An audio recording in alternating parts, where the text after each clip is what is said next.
Good evening, ladies and gentlemen. Welcome to the Friends of the USC Libraries 18th Annual Scripter Awards.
Ladies and gentlemen, please welcome the president of the Friends of the USC Libraries, Regina Leimbach.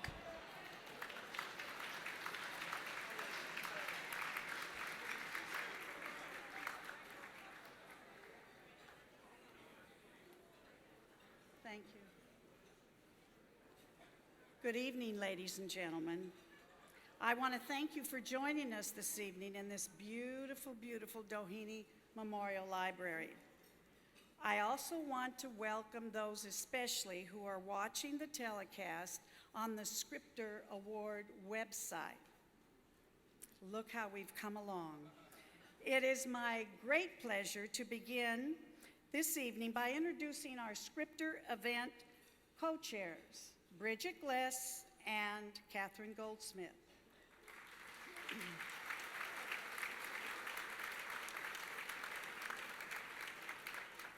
I would like to thank Kathy and Bridget and the entire event committee. We just had a wonderful time and they've worked very hard to make this a memorable evening. Ladies and gentlemen, Bridget Gless and Catherine Goldsmith.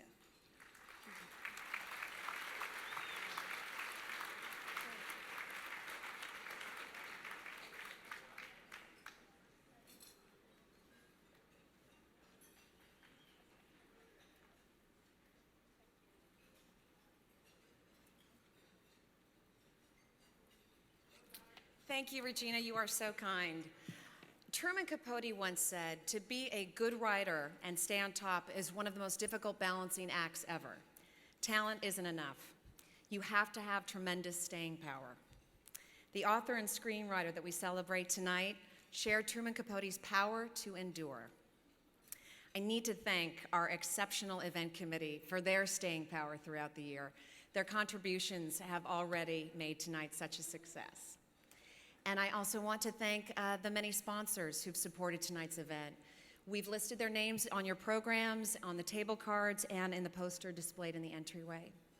Finally, we also owe a very special thanks to Dean Jerry Campbell and his entire staff for all of their consistent hard work. Thank you.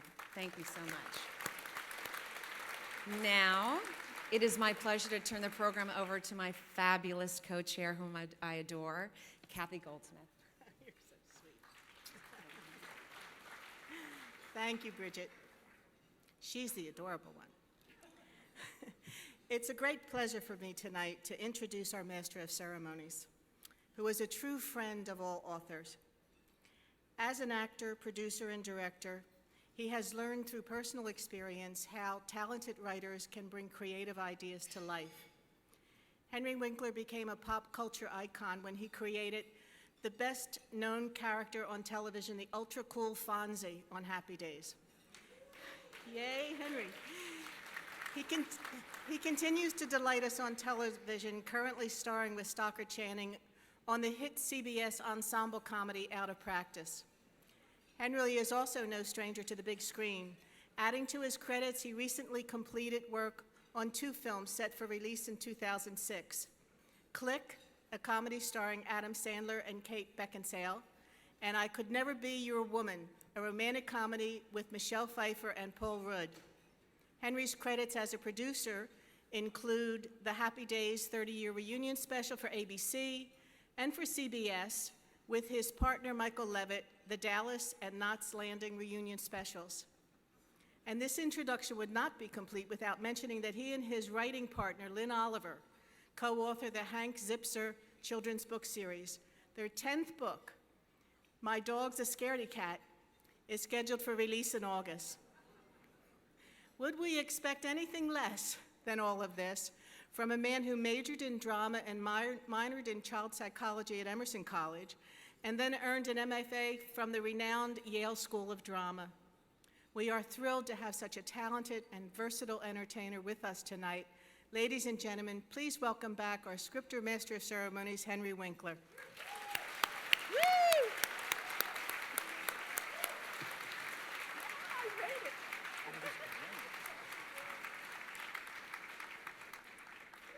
Thank you so much. It is so nice to be here again. You look so beautiful again. You know, I want to tell you something that this is an extraordinary event because it draws together the leaders of the publishing business and business and education business, all to celebrate the work of the writers. And as an actor, let me just say, I said this last year and I will say it again. Everything begins and ends with the word. If we do not have extraordinary writing, everybody stands waiting to do their work. It is unbelievable. And what is it to be a writer? Well, the German novelist Thomas Mann, he said that, Thomas Mann actually said, writers are people who find writing more difficult than other people do. And yet it is also being said that a screenwriter in LA is anything with opposable thumbs. I have no idea what I just said. Now, the truth must lie somewhere in the middle. Tonight, of course, we are here where we're going to celebrate not just any old author or screenwriter, but two of the very best in the business, Gerald Clarke and Dan Futterman.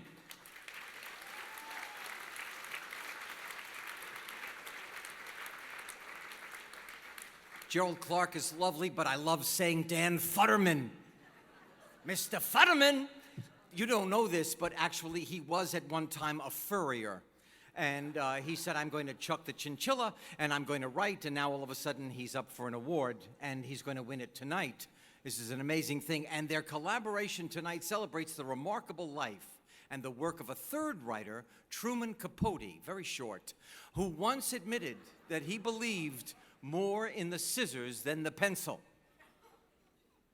He said he believed more in the scissors than in the pencil. Too bad he didn't have a laptop.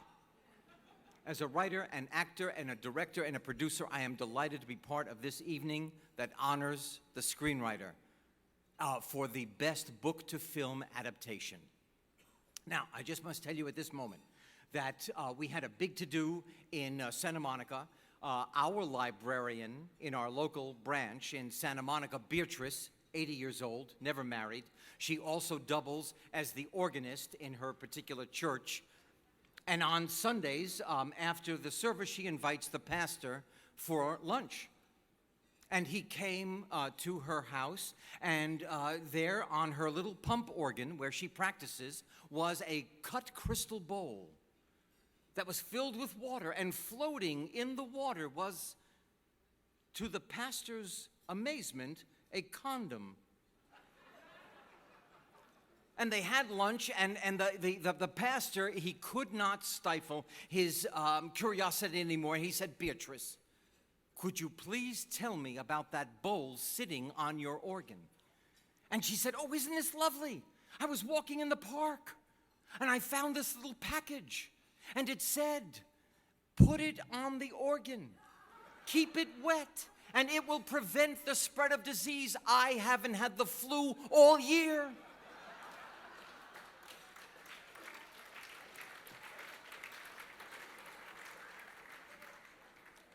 You know, Beatrice, also because she is such a lovely woman, she was talked to by God. He said, Beatrice, you're a great librarian, a great organist. I'm going to ask you to live forever. She said, oh my goodness, this is amazing. I'm going to live forever. I better look good. Well, she had a little work done. She had a little nip, little tuck, little whoop, little lift. And she thought, okay, now I look great. I better dress, if I'm going to live forever. She went shopping. She was in Rodeo Drive. She stepped off the curb with her bags. A bus hit her, dead as a doornail. Poor Beatrice went straight to heaven because she is such a good person. She walked right up to the throne of God. She said, what were you thinking?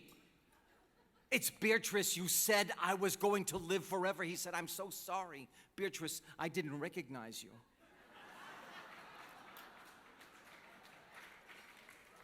I just want to say that once again, you look terrific. I happen to be wearing my scripter's jewelry, my cufflinks. It is a pleasure now for me to introduce the Chief Information Officer, Best Dressed Executive, the Dean of the University Libraries. Ladies and gentlemen, we call him Cuddles, Jerry Campbell.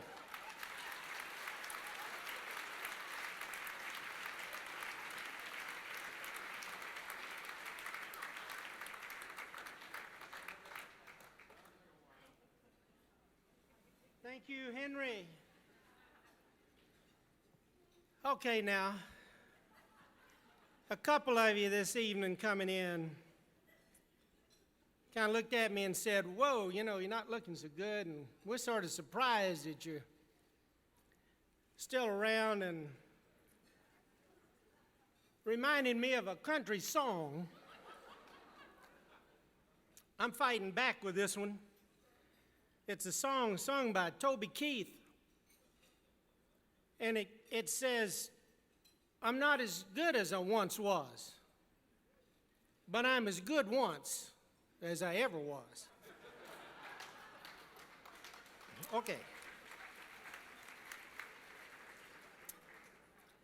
The Scripter Award is one of the university's most highly and eagerly anticipated events. It combines the dignity of academia with the glamour of Hollywood. I wish I could get the librarians to dress like this.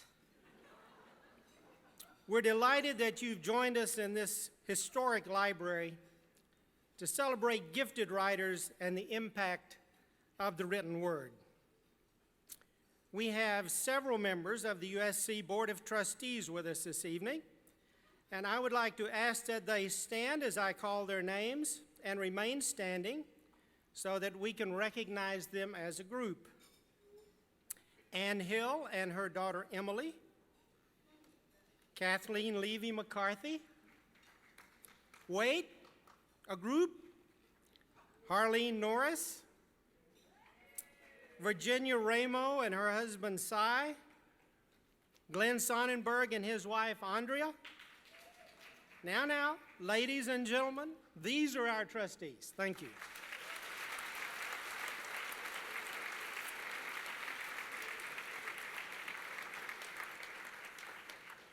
We also have with us tonight several USC senior administrators and deans.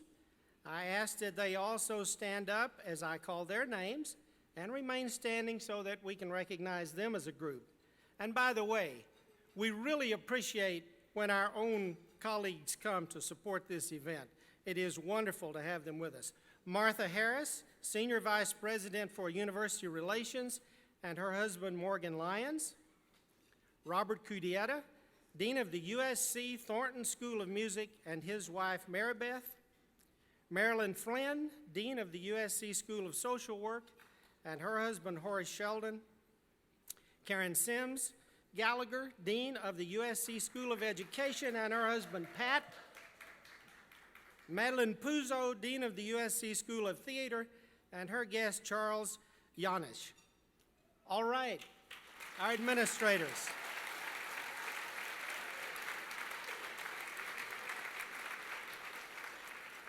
I would also like to acknowledge one of tonight's finalists, A History of Violence, screenwriter Josh Olson. Josh?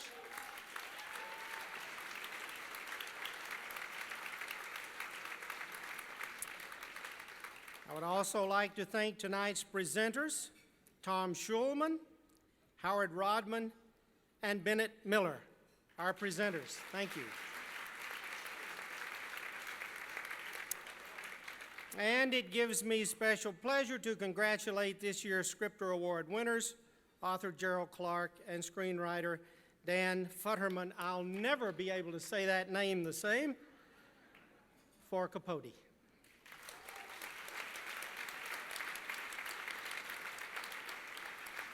And I would like to thank Sony Pictures Classics for their support of this event. Sony, thank you.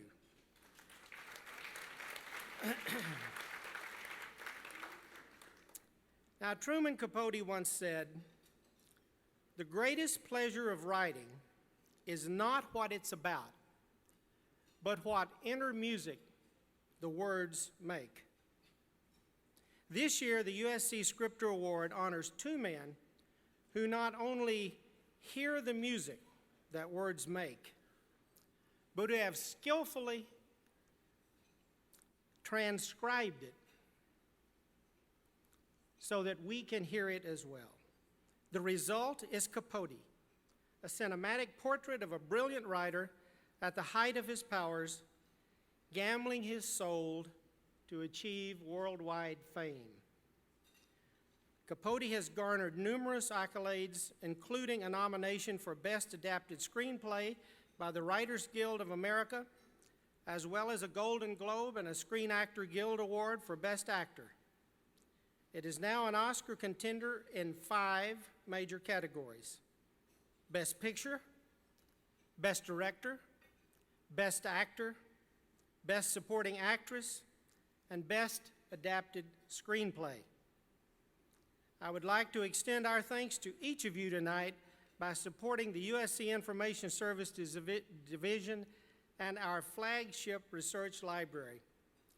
You are helping students and faculty to hear the inner music that words make and to achieve their highest aspirations. We are grateful for your generous support of this event.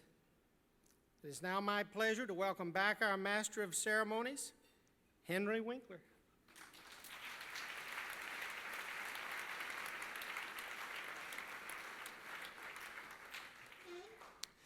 I come back just to see Jerry in that tux. Doesn't he look great?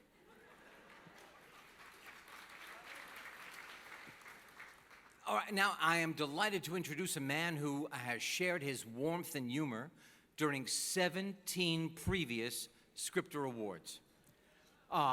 This is a Hal Cantor, actually. Hal Cantor has served as the Scripter Awards Master of Ceremonies until about 6 years ago, when he officially graduated to Grand Master of Ceremonies. Al has always been a Grand Master of comedy, for sure. He has written for such comic legends as Bob Hope and Jack Benny. His executive writing and producing credits include All in the Family, Chico and the Man, and You Can't Take It With You. He has also scripted 33 Academy Award shows. Ladies and gentlemen, one of the oldest human beings on the planet. May I introduce you to Hal Cantor.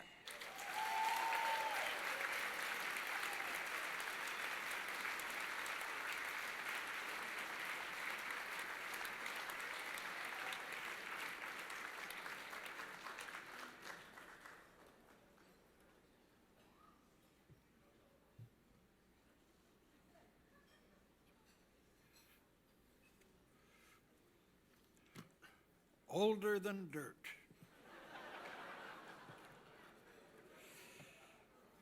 Because this is the 18th time I have appeared before you, are you surprised that I'm still perpendicular? Of course, I lean a lot when there's a breeze. For 18 years, it's been my privilege to wish us all a pleasant evening. And for 16 years, we've had one. Several of those years, we were inundated by torrential rains, and one year by speakers who vied with each other to talk the longest and say the least. Our alert producer, Tony Miller, assures us that none of those speakers are back this year. Please hold your applause. At Cy and Virginia Ramo's table, we just heard a report that a man driving north on the 405 freeway got a cell phone call from his wife. She told him to be careful because she just heard on the radio that one man was driving the wrong way on the 405. And her husband said, "One? There are hundreds of them."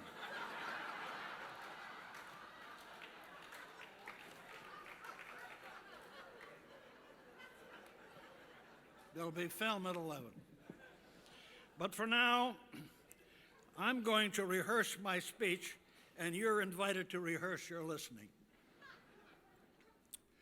Thank you, Henry Winkler, for your introduction, which reassures me that we're both in the same room. Not on the same page, but in the same room. And congratulations, Henry, on coming in second in the annual Happy Days Fonzie Lookalike Contest.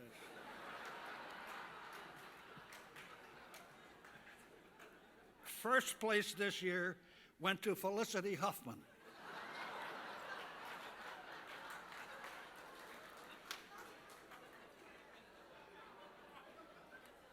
Once again, I feel privileged to share your company in this magnificent repository of man's collected knowledge, and very little of which I've collected myself. But the more observant among you will notice that I'm reading my remarks.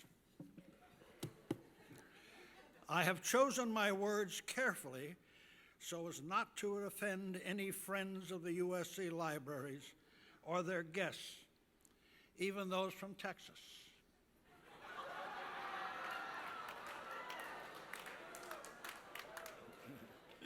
That's a joke, Trojans. Of course, so is Texas.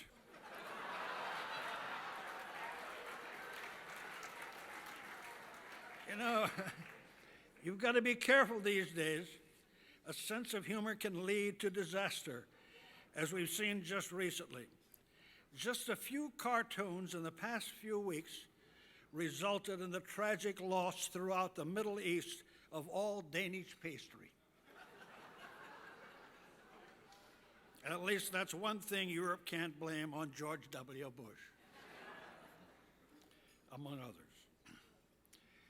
Here at home, Americans are recovering nicely from Super Bowl Sunday, 4 hours of television commercials, interrupted now and then by instant football replays, and then a skinny 63-year-old man prancing around like a ruptured giraffe, trying to outshout what some people think was music.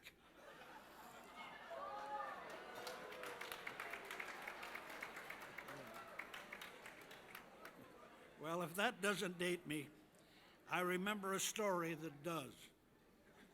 Maybe you remember it too. I'm going to tell it to you anyway. Have you got a moment? At a party for the great composer Jerome Kern, a woman approached his wife and gushed, "Oh, Mr. Kern, your husband's Old Man River is the greatest song ever written." And before Mrs. Kern could answer, Mrs. Oscar Hammerstein said, "Excuse me, her husband did not write Old Man River. My husband wrote Old Man River. Her husband wrote da, da, dum, dum."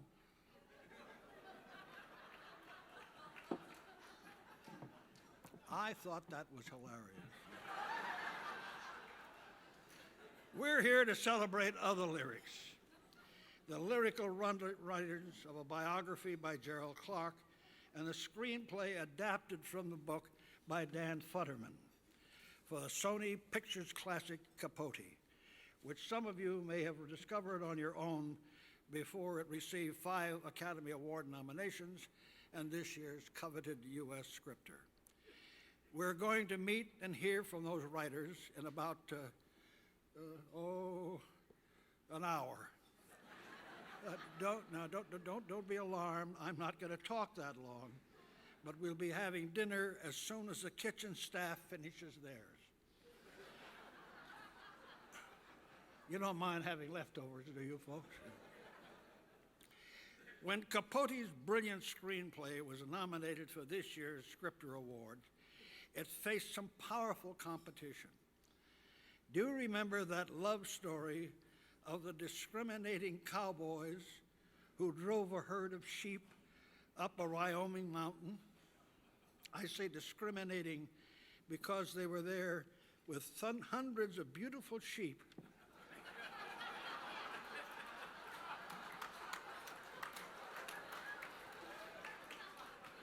And they couldn't find even one to cuddle up with,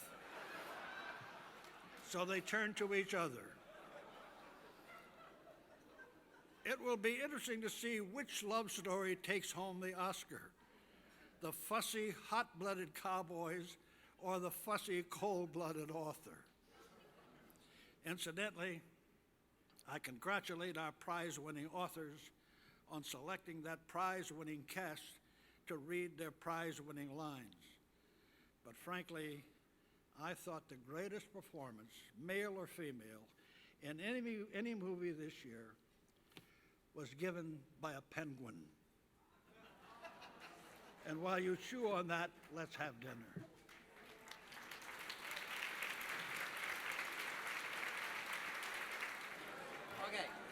Okay, I just want to say that applause did not bode well.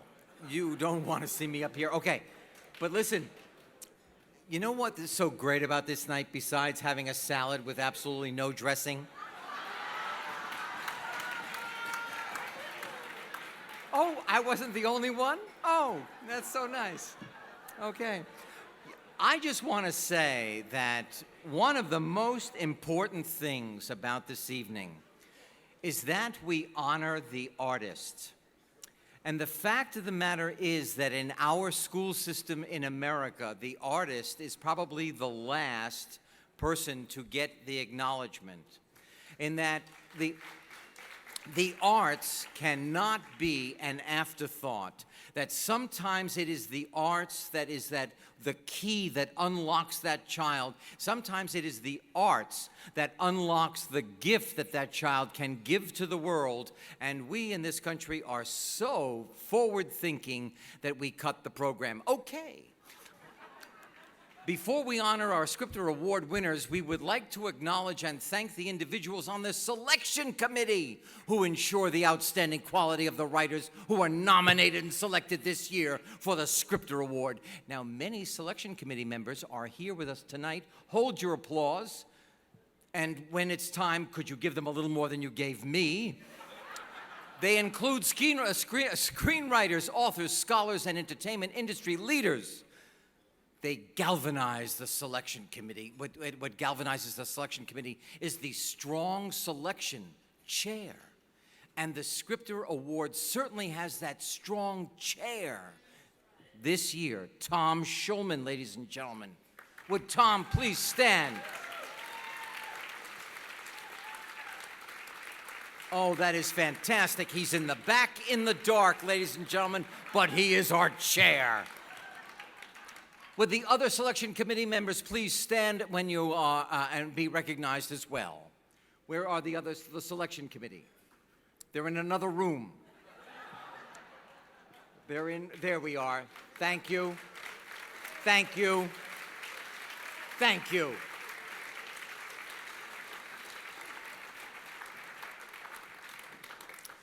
The competition was intense this year. I want to tell you, and it resulted in one of the tightest races in the history of this particular award. Let's review the 47 films that were eligible. Hey, I thought they were kidding too, but they're not. All right.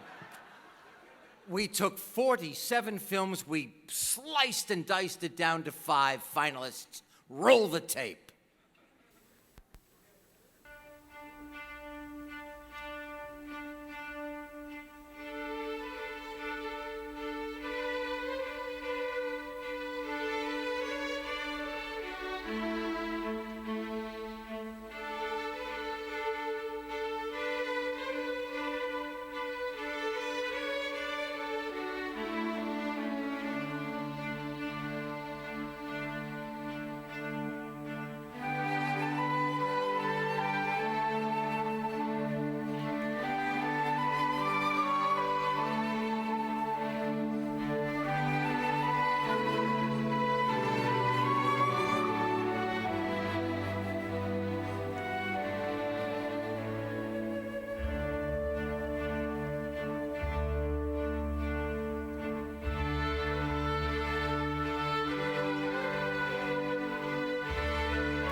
You know, every time I always see the curlicue of the scripter insignia, I always think that person must have been loaded.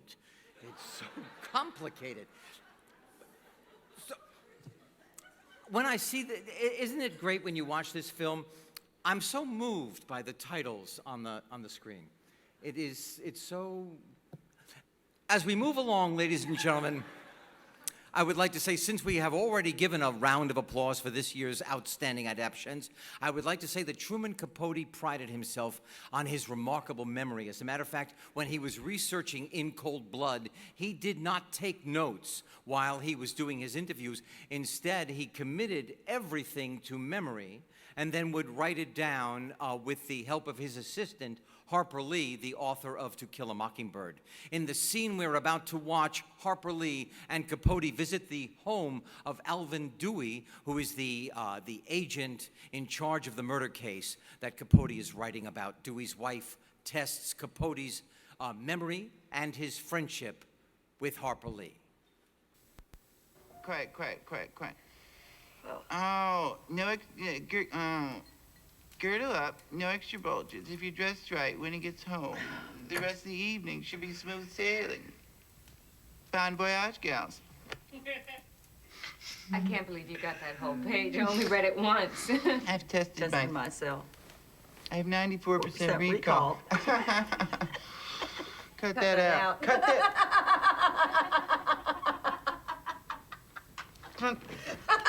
that out. That's something, Alvin. Oh, it's impressive. Well, thank you.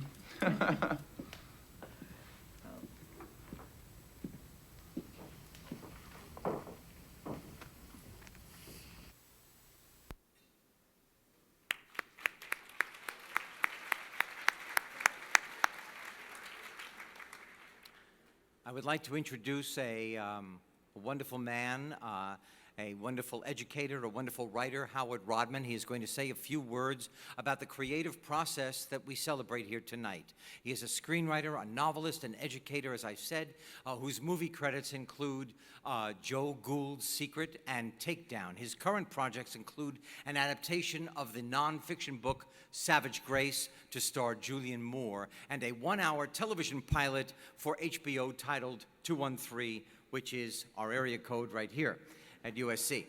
Howard was elected in 2005 to serve on the board of the Writers Guild of America West, and he founded and currently co-chairs the Guild's Independent Writers Committee. He is also the chair of the USC School of Cinema Television Screenwriting Division. Ladies and gentlemen, please a warm welcome for Howard Rodman.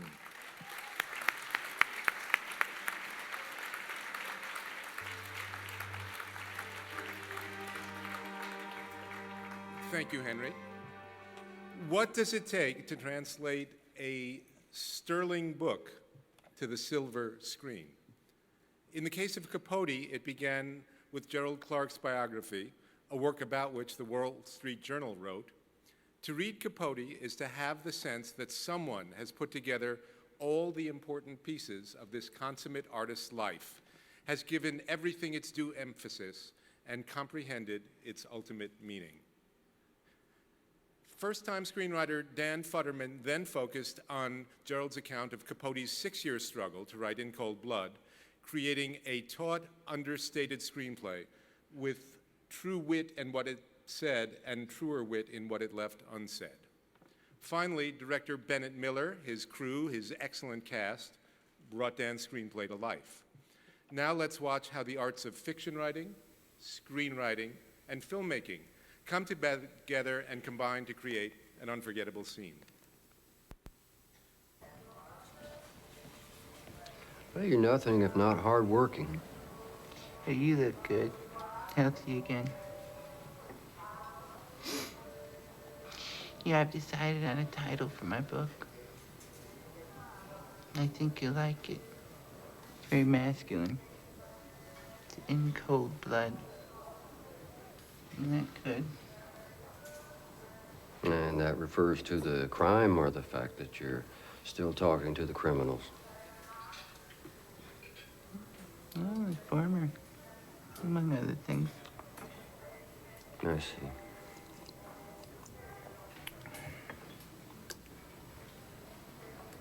I wanted to ask if you let me look at your investigation notes. That lawyer you helped find for your friends got them a hearing at the Kansas Supreme Court I heard this morning. on the issue of inadequate counsel.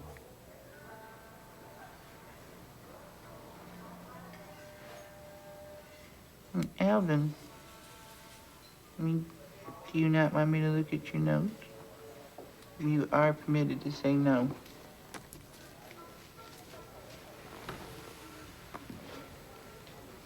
I'll tell you what. If those boys get off, I'm coming to Brooklyn to hunt you down. I have to be in court at 9 o'clock. Would you call Roy Church and he'll show you what you want to see.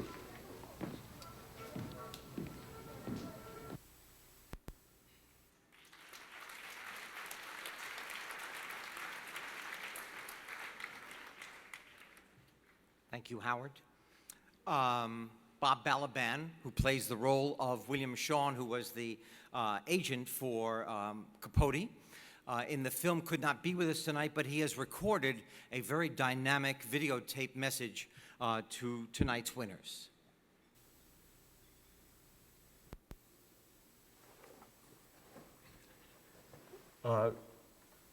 Well, first of all, I'm really sorry that I can't be with you tonight, but I'm in New York slaving away at, on a couple of things.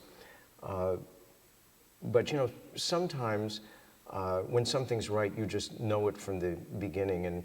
And I think, Gerald, when Dan came to you to option your book in the first place, you knew that he was really onto something. I think, Dan, you must have known you were onto something when actors started lining up and fighting to be in your wonderful movie. I was right in there with the rest of them, clawing and thrilled to be ending up a part of this movie. Gerald, your book was not afraid to present Truman in all of his, both inhumanity and humanity. Dan, you never took the easy way out. You forced us to draw our own conclusions about Truman, and I think that's one of the reasons this script has so captivated its audience. And congratulations to both of you on winning the Scripter Award. And Dan, let me personally thank you for being an inspiration to all of us actors who are looking around trying to find a more respectable day job. So congratulations.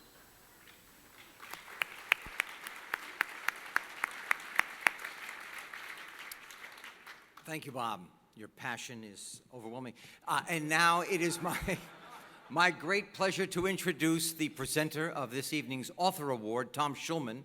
Tom won the Academy Award for the Best Original Screenplay in 1990 for his feature film, Dead Poets Society. Yes, indeed.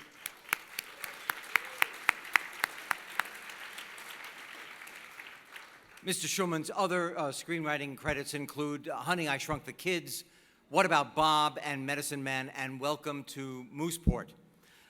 His current projects are Worst Case, which he is co-wrote with a fellow selection committee member, Rafael Iglesias, and Mortgage Summit starring Bruce Willis, which Tom wrote and will also direct. A former president of the Screenwriters Guild Foundation, he continues to serve on its board. Ladies and gentlemen, the very talented Tom Schulman.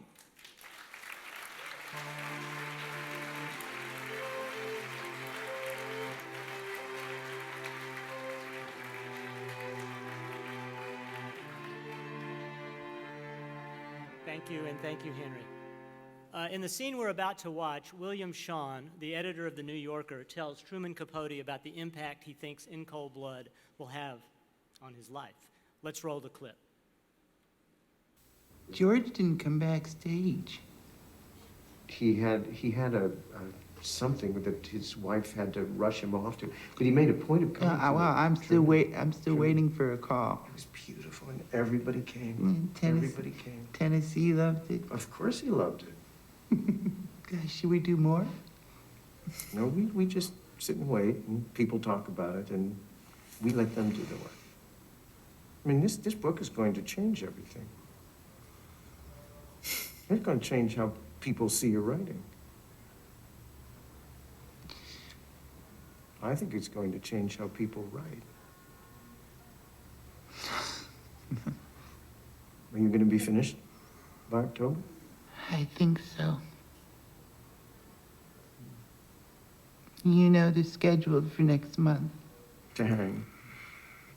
Yeah. We're going to commit as many issues as it takes to publish. Whatever it takes. Well, I'm going to Kansas tomorrow, and I'll get Perry to talk. What's he got to lose? Sorry, but... I mean, this may sound strange to you, but I'm going to miss him. You'll be able to finish now.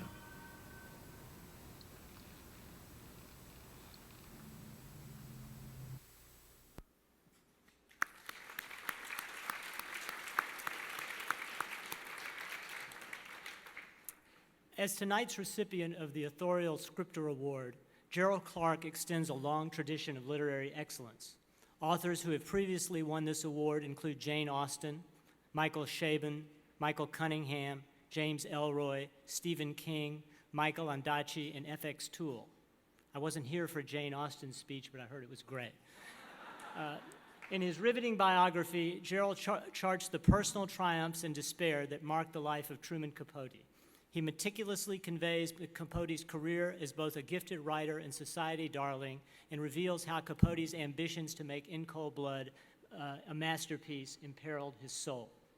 In doing so, Gerald succeeds in communicating the mystery behind the rise and fall of one of literature's most captivating personalities. On behalf of the USC, friend of the USC Library, it is with great honor that I present the 18th Annual Scripter Award to Gerald Clarke for his biography, Capote.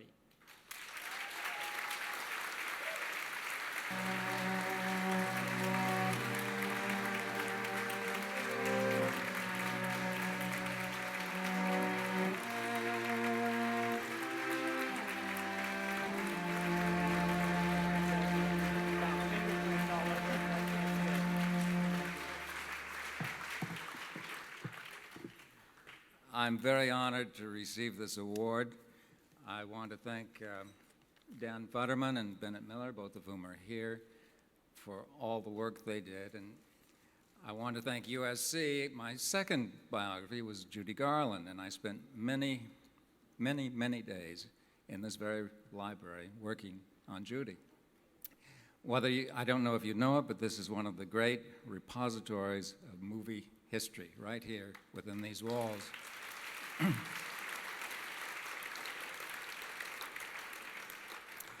I enjoyed working with all of them, much younger than I am. I thought of them as the Hardy Boys.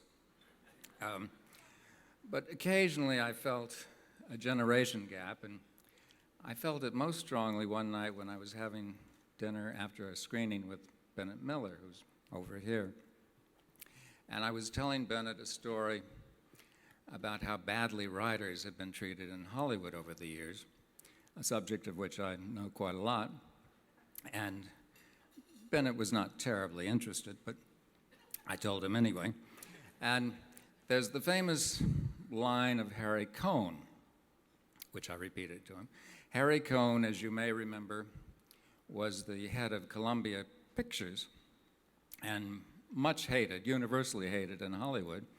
But at his funeral, there was a great crowd, and someone asked in amazement why, and the comedian Red Skelton came up with the answer, and he said, when you have something people really want to see, they'll always turn out for it. The line from Harry Cohn was about writers. Oh, writers, he said, they're just schmucks with Underwoods. And I expected Bennett, some rise from Bennett, something, but he looked at me blankly, And he said finally, "What's an Underwood?" Well, an Underwood and a Royal were typewriters. And typewriters are what writers used to write with. And some of the great scripts in Hollywood, most of the great scripts in Hollywood up through the 80s, were written on typewriters.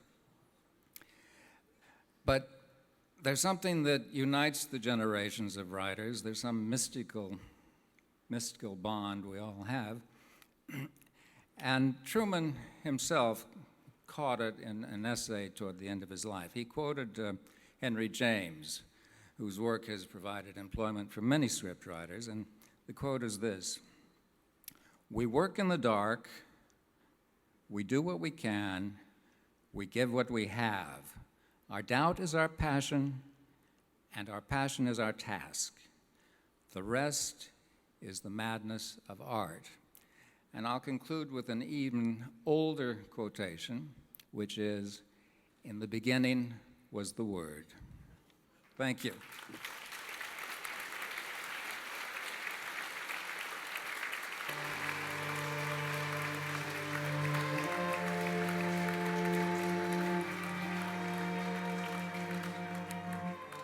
Thank you, Gerald. It is now my great pleasure to introduce the presenter of this evening's Scriptwriters Award. And when you meet Mr. Miller, I want you to look at how young this man is. And then I want you to think about, because a lot of us have seen Capote, and if we haven't after tonight, you will, think about the depth and the subtlety, the strength of the performances, of the human life that walks across the screen that this man was in charge of. He was also the director of the award-winning documentary, The Cruise, and now, of course, he has crafted this film version of Capote that will become our modern-day masterpiece. His first Academy Award nomination this year for his work, and he has been friends with his cohort, his writing partner, his pal, Dan Futterman, for 25 years. Ladies and gentlemen, it has been a good collaboration. Please welcome Bennett Miller.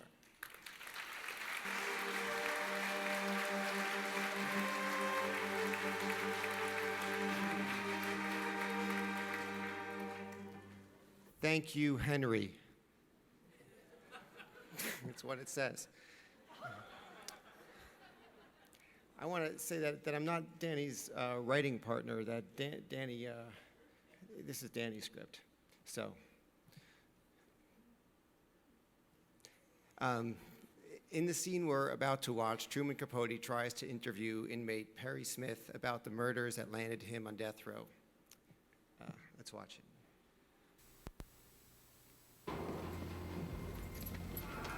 This is what we've been waiting for. State of execution to make a federal appeal. All thanks to you. Thank you. I'm not gonna corner me now, unless the U.S. government says so. Kansas had it in for me for 10 years. They can't corner me now. Hey, Perry, sit down. For a minute.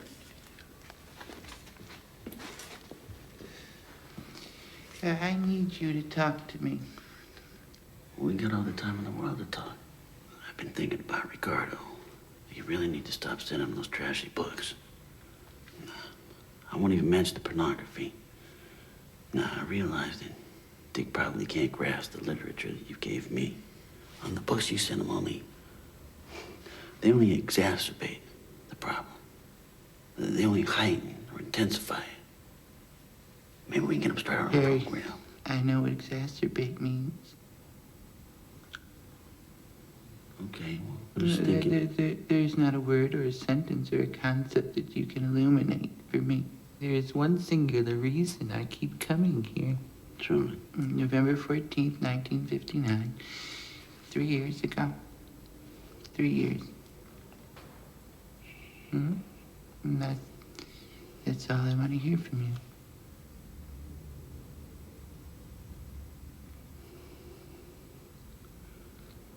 I asked you not to, ever.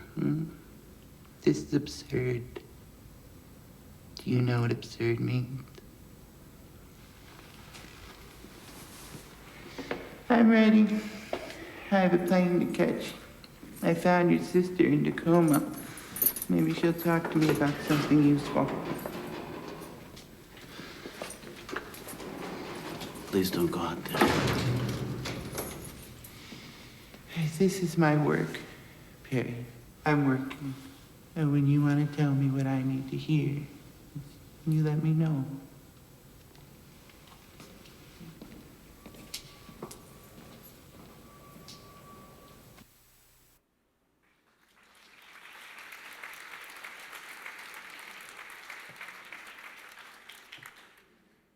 It's now my pleasure to introduce tonight's winner of the Scripter Award for Best Adaptation, Dan Futterman.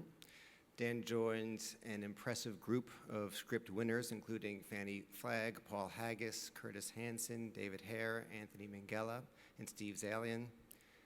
Dan's screenplay has already earned the Los Angeles and Boston Film Critics Awards for Best Screenplay. It has been nominated for scripting awards by the Writers Guild of America, the British Academy of Film and Television Arts, and the Independent Spirit Awards. It also has been nominated for an Academy Award. On behalf of the Friends of the USC Libraries, I'm delighted to present the 18th Annual Scripter Award for the screenplay adaptation Capote. But before I actually do, I just wanted to say one or two words that are not scripted. Something you said, Henry, about an American master. I don't know if it's an American masterpiece or something like that, but when you make a movie, I think the highest hope you can have for it is that it does become a fixture in the culture, that it takes root, and that you know it's going to be around 100 years from now. And anytime a movie does that, a movie like The Graduate or Citizen Kane or something like that, it begins somewhere. And I think Danny's been acknowledged for quite a bit by quite a few societies, and yourselves included, but one thing that impresses me the most is that he conceived this project, and at some point somebody, before any of these pieces that become fixtures in the culture exist, somebody has to say, I believe in this, and Danny labored for years before anybody else, myself included, got involved. And it's my great honor to introduce my friend of 20-something years, Dan Futterman.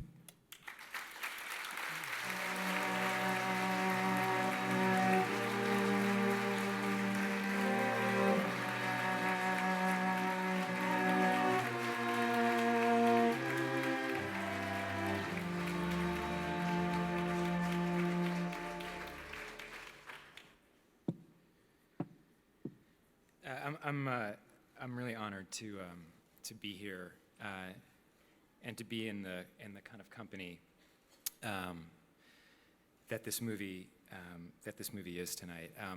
My new friend Josh Olson is somewhere here, who wrote History of Violence. That's just one of them, and it's been a pleasure meeting you and other people who've been sort of involved in this whole season of events. But it's been mostly an honor to be included in company like that. So I thank you so much, and specifically thank the USC Libraries for this award. I think that this is a great idea, this award, and mostly because it gives me a chance to talk about Gary Clarke, without whose generosity and work none of this would have happened. And I want to share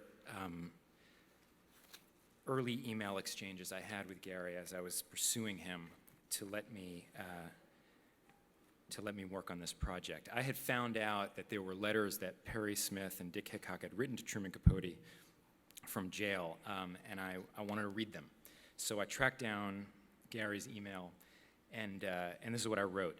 October 24th, 2001, Dear Mr. Clarke, I want to take this opportunity to thank you for your beautiful biography of Truman Capote. I'm considering writing a dramatization of his relationship with Perry Smith. That dramatization, I don't know where I got that from, but blah, blah, blah. I am by profession an actor, having appeared for the last few years on the CBS series Judging Amy, blah, blah, blah. I've also acted in blah, blah, blah. I understand you have the letters that Truman Capote received from Perry Smith and Richard Hickok. Would you consider allowing me to read them? Respectfully yours, Dan Futterman. October 25th, 2001, dear Mr. Futterman, I've edited this. It was not quite as terse as this, but sort of. Dear Mr. Futterman, I'm sorry I can't accommodate you in the matter of the letters. I haven't seen the CBS series, but I will look for it. Yours sincerely, Gerald Clarke. October 27th, 2001, dear Mr. Clarke, thanks anyway for getting back to me. I wouldn't waste too much time on the TV show, Dan Futterman. 18 months later, I had finally figured out what I was writing with the help of my beautiful, extremely smart wife, Anya Epstein, who was an incredible help through this process and an incredible editor. So June 18th, 2003, dear Mr. Clarke, I last corresponded with you in the fall of 2001. I'm writing now to ask if you'd consider discussing with me the possibility of optioning the rights to that biography for a screenplay. I'm developing the script for the actor Philip Seymour Hoffman, blah, blah, blah. I'd be so pleased to speak with you about it over lunch. I look forward to hearing from you. Yours, Dan Futterman. Now, I must have lost an email in the midst of this, because the next email I got from him, I swear, says this. June 18, 2003, dear Dan, I'll email you the directions to my house. Bring your bathing suit if you want to go swimming. I look forward to meeting you, Gerald Clarke. Now, this was like reading hieroglyphics. I know I sent it to Bennett. I sent it to probably 5 other people. What does he mean? Is he a good swimmer? Does he want me to swim? Would that help if we swam? I don't know. So I followed the directions to his house. We met, we had lunch, we spoke. I did not swim. And 1 month later, we had worked out a deal. July 18, 2003, dear Dan, I'm delighted we're going ahead. I think Truman's life, or that part you're dealing with, could be a really memorable picture. Blah, blah, blah. Best, Gary Clarke. And then, July 27, 2003, dear Dan, I have sent you 39 letters. Most are from Perry, 1 is from Dick's mother, and the rest are from Dick. They're extraordinary letters, I think, and I hope they will be helpful to you. Well, they were helpful to me. And Gary Clarke was and continues to be enormously helpful and a great friend and a very good swimmer. I know that he advised Bennett Miller, my old friend and an enormously talented man. I had the great good fortune of meeting 2 of the most talented people I know when I was a teenager. One of them was Bennett Miller, and one was Phil Hoffman. And I got to work on this movie with both of them. But I know that Gary Clarke advised Bennett on all things Capote, and I know that he gave Phil Hoffman a stack of audio tapes that he had made when he was doing research for his biography, so that Phil could work on Capote's voice. He also gave me insightful but always respectful notes on the script, and I will always be in his debt. And I'm honored to have worked with him and to call him a friend. So thank you, Gary, and thank you all.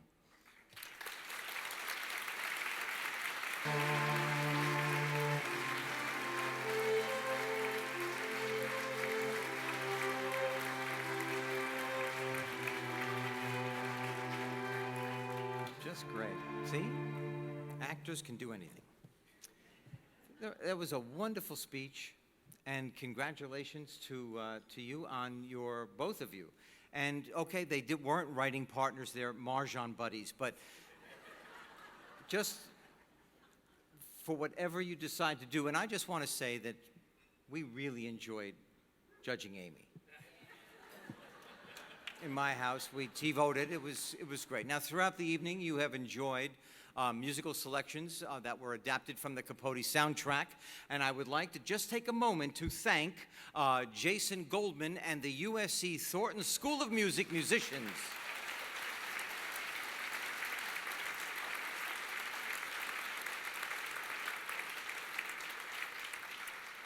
If you just hold your music stands up a little higher, we can actually see your faces. But congratulations and thank you. I also want to thank our presenters, Howard Rodman, Tom Schulman, Bennett Miller, and our award recipients, Gerald Clarke and Dan Futterman, for an unforgettable evening. I had nothing to do with it. Before you leave, I want to draw your attention to the fact that in your bags, you have a copy of the book and a copy of the screenplay.